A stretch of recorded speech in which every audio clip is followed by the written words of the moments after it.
Welcome to our channel. In this video, we're going to show you how to send a one-time view record on Telegram.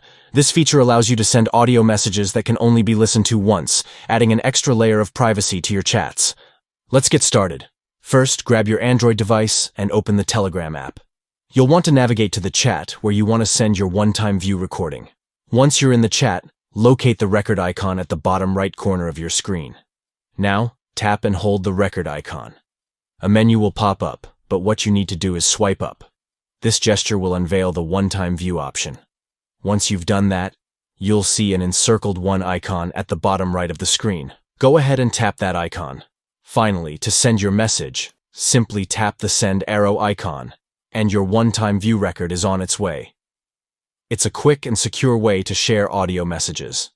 Thanks for watching our guide on how to send a one-time view record on Telegram. If you found this video helpful, don't forget to like, subscribe, and hit that notification bell for more useful tips.